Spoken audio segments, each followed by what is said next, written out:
Assalamualaikum warahmatullahi wabarakatuh. Waalaikumsalam warahmatullahi wabarakatuh. Saya pemateri pertama akan membacakan pengertian persepsi. Persepsi menurut Kamus Besar Bahasa Indonesia diartikan tanggapan atau penerimaan langsung dari sesuatu proses seorang mengetahui melalui panca inderanya. Persepsi diartikan sebagai suatu proses pengamatan seseorang terhadap lingkungan dengan menggunakan indera-indera yang dimiliki sehingga ia menjadi sadar akan segala sesuatu yang di lingkungannya. Menurut Dimo Wargito, persepsi adalah suatu proses yang didasari penginderaan, yaitu merupakan proses yang berwujud diterimanya stimulus oleh individu melalui alat inderanya, atau juga disebut dengan proses sensoris. Namun proses itu tidak berhenti sampai di situ saja, melainkan stimulus itu diteruskan dan selanjutnya merupakan proses persepsi. Sedangkan menurut Sarwitowe Sarwono ada dalam Lausiana dan Hartono berpendapat persepsi secara umum merupakan proses perolehan, penafsiran, dan pemilihan. Persepsi berlangsung pada saat seseorang menerima stimulus dari dunia luar yang ditangkap oleh organ-organ bantunya yang kemudian masuk ke dalam otak. Persepsi merupakan proses pencarian informasi untuk dipahami yang menggunakan alat penginderaan. Selanjutnya kepada teman saya. Persepsi mengandung suatu proses dalam diri untuk mengetahui dan mengevaluasi sejauh mana kita mengetahui orang lain. Pada proses ini, kepekaan dalam diri seseorang terhadap lingkungan sekitar mulai terlihat.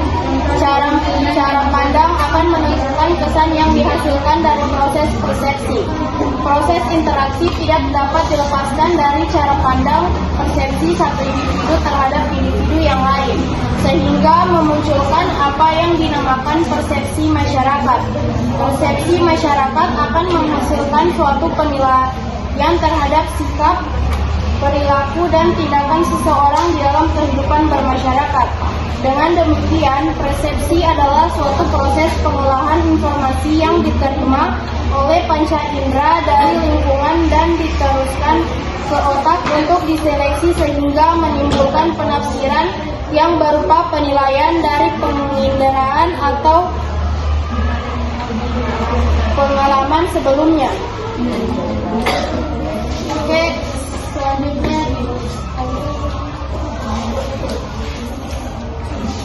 Aspek-aspek persepsi.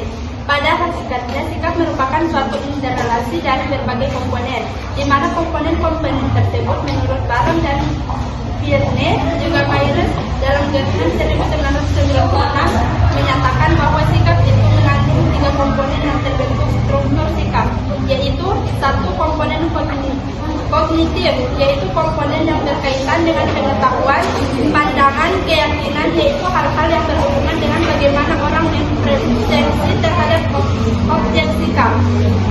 Yang kedua, komponen afektif, yaitu komponen yang berhubungan dengan rasa senang atau tidak senang terhadap objek sikap. Yang ketiga, komponen kognitif, yaitu komponen yang berhubungan dengan kecenderungan berpandang terhadap objek sikap. Komponen ini menunjukkan tendensi sikap, yaitu menunjukkan besar kecilnya kecenderungan bertindak atau berperilaku seseorang terhadap objek sikap.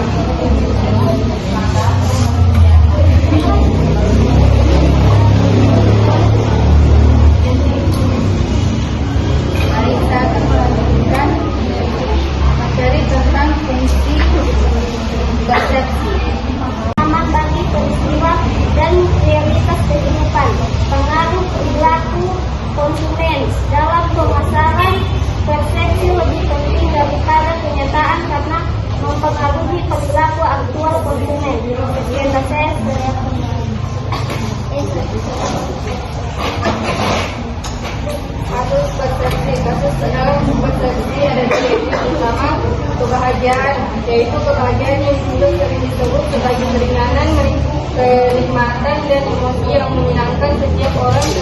memiliki cara yang berbeda untuk mengekspresikan kebahagiaan.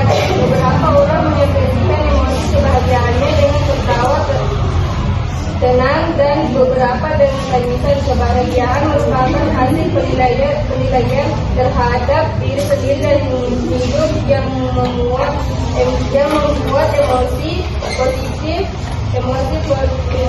ini dapat berupa kegamaian dan kegembiraan yang berbuah-buah.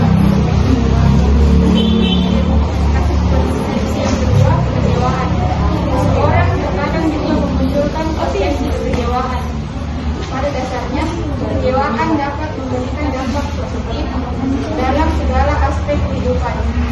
Selain itu, kekecewaan juga akan mengarahkan kepada kehidupan yang lebih baik serta produktivitas yang lebih besar. Adanya kekecewaan terkadang juga membuat seseorang memiliki umur yang lebih panjang. Meskipun terdengar menyakitkan, kekecewaan juga dapat membuat kesehatan menjadi lebih baik dan kreativitas lebih tinggi. Seseorang juga akan lebih baik lagi dalam menyelesaikan masalah dan membuat keputusan dalam hidup yang lebih baik. Sekian materi dari